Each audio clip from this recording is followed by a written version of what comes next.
Halo kawan-kawan, sahabat-sahabat, Bapak Ibu semuanya. Kali ini tayangannya tentang DRP, melanjutkan tayangan sebelumnya. Dan ini menunya menu baru. Saya sengaja membuat tayangan ini yang saya tujukan untuk teman-teman PLD baru. Semoga bisa membantu dan bermanfaat sebagai referensi. Jadi hari ini saya baru membuka menu DRP untuk teman-teman PLD, khususnya itu ada menu tambahan baru. Aktivitas utamanya itu tetap ada 8, kemudian sub menunya masih tetap di pendampingan, pendataan, kemudian kegiatan perencanaan desa. Pendataan itu ada SID dan regulasi yang diterbitkan desa. Tayangan sebelumnya juga sudah saya buatkan contoh deskripsinya. Silahkan simak yang belum melihat tayangan sebelumnya. Kemudian regulasi yang diterbitkan desa juga tayangan sebelumnya sudah saya contohkan bagaimana melakukan isian judul kegiatan dan deskripsi.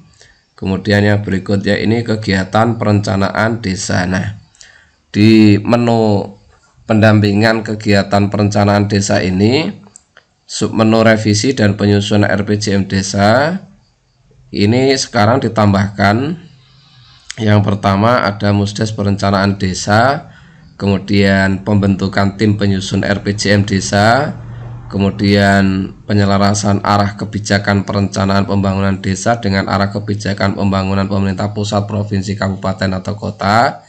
Kemudian menu pengkajian keadaan desa, pemetaan pengembangan aset dan potensi aset desa, kemudian musrenbang desa, pembahasan RPJM desa, kemudian musrenbang desa, pembahasan RPJM desa, kemudian musyawarah desa pembahasan dan menyepakati RPJM desa, kemudian musyawarah BPD pembahasan dan menyepakati rancangan peraturan desa tentang RPJM desa, kemudian sosialisasi RPJM desa kepada masyarakat oleh pemerintah desa melalui media dan forum pertemuan desa.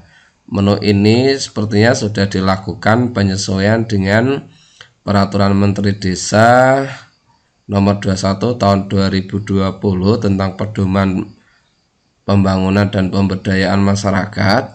Kemudian di menu penyusunan RKP desa itu kegiatannya ada musyawarah desa perencanaan pembangunan tahunan, kemudian pembentukan tim penyusun RKP desa, kemudian pencermatan pagu indikatif dan program masuk ke desa, kemudian pencermatan ulang RPJM desa, kemudian penyusunan RKP desa dilengkapi desain dan RAP dan DU RKP desa, kemudian musrenbang desa pembahasan rancangan RKP desa, musyawarah desa pembahasan dan penetapan RKP desa, kemudian musyawarah BPD penetapan peraturan desa tentang RKPD, sosialisasi RKPD. Yang terakhir di menu penyusunan RKP desa kegiatan yaitu sosialisasi RKP desa kepada masyarakat oleh pemerintah desa melalui media dan forum-forum pertemuan desa. Nah, selanjutnya masih di menu kegiatan perencanaan desa. Yang berikutnya yaitu penyusunan APB desa. Ini hanya ada satu kegiatan. Sejauh saya mempelajari yang ada di menu DRP, yang ada tambahan itu hanya pada penyusunan RKP desa ini, ada tambahan menu sekian ini. Kemudian yang berikutnya revisi penyusunan RPJM Des, ini ada tambahan menu berapa ini ya, 1, 2, 3, 4, 5, 6, 7, 8, 9, 10. Selanjutnya di menu inisiatif insidental, media sosial, peningkatan kapasitas mandiri, BUMDesa, dan pendampingan stunting itu tidak ada perubahan. Di fasilitasi lembaga kemasyarakatan pun masih sama, fasilitasi badan desa juga masih sama. hanya fasilitasi BPD dan BKAD. Kemudian ini inisiatif, inovasi dan teknologi tepat guna, ada pemberdayaan, kader pemberdayaan masyarakat desa, membentuk KPMD dan pengembangan kapasitas KPMD, serta pengembangan kelompok masyarakat. Ini langsung pada kegiatan, uraian judul kegiatan dan deskripsi.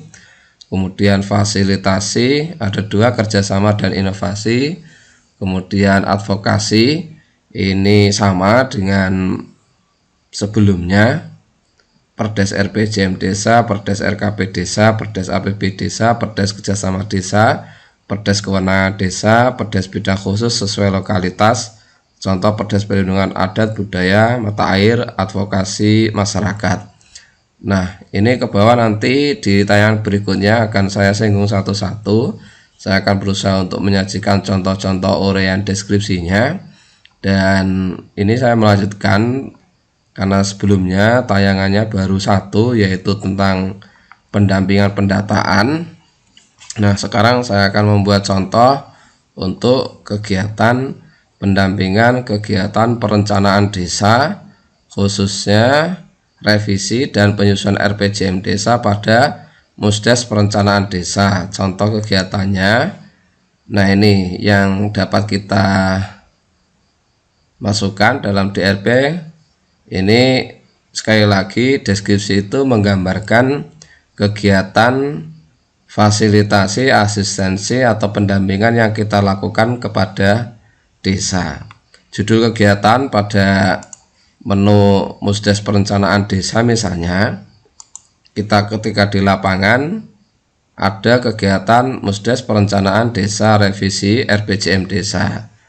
Deskripsi yang dapat kita tulis misalnya, pendampingan Musdes Perencanaan Desa revisi RPJM Desa guna penyesuaian format lampiran metrik RPJM Desa pada Permen Desa nomor 21 tahun 2020 yang menambahkan poin SDGs. Kegiatan yang kita lakukan meliputi mencermati capaian indeks ketahanan ekonomi, indeks ketahanan sosial, dan indeks ketahanan lingkungan pada SID IDM. Kemudian 2, menambahkan rekomendasi dari SID Sistem Informasi Desa ke dalam matrik RPJM Desa. Yang ketiga, menambahkan kegiatan penugasan pemerintah berupa kegiatan BLT, COVID, dan ketahanan pangan. Ini memungkinkan bagi RPJM Kepala Desa sebelum tahun 2019 disusun, sehingga ini kegiatan BLT, COVID, dan ketahanan pangan belum tercantum di dalamnya. Ini untuk revisi. Misalnya Musdes Perencanaan Desa untuk penyusunan RPJM Desa. Misalnya ini penyusunan RPJM Desa, kegiatannya, deskripsinya, pendampingan tim penyusun RPJM Desa melakukan penyusunan RPJM Desa berpedoman pada Permen Desa nomor 21 tahun 2020. Kegiatannya meliputi 1, mencermati dan menjabarkan visi misi kepala desa terpilih dalam dokumen RPJM Desa. 2, rancangan, ini mestinya dalam dokumen rancangan RPJM Desa. 2, merumuskan kegiatan-kegiatan lintas sektoral yang masuk ke desa ke dalam rancangan RPJM Desa. Yang ketiga, merumuskan pencapaian RPJM Desa dalam 6 tahun RKP Desa. Maksudnya dijabarkan dalam 6 RKP Desa, 6 tahun RKP Desa selama masa jabatan Kades terpilih. Ini dalam kurung bisa jadi. Oke kawan-kawan, Bapak Ibu, sahabat-sahabat, demikian salah satu contoh isian yang dapat saya sajikan. Semoga dapat bermanfaat. Saya juga akan berusaha untuk menyajikan contoh judul kegiatan dan deskripsi semua kegiatan yang ada dalam daily report sebagai referensi dan sebagai bahan diskusi kita semuanya. Sekiranya tayangan ini bermanfaat, silahkan bagikan kepada teman-teman yang lain. Yang belum subscribe, silahkan subscribe supaya tidak tertinggal informasi tayangan berikutnya. Sekali lagi saya ucapkan terima kasih yang sudah menyimak tayangan ini.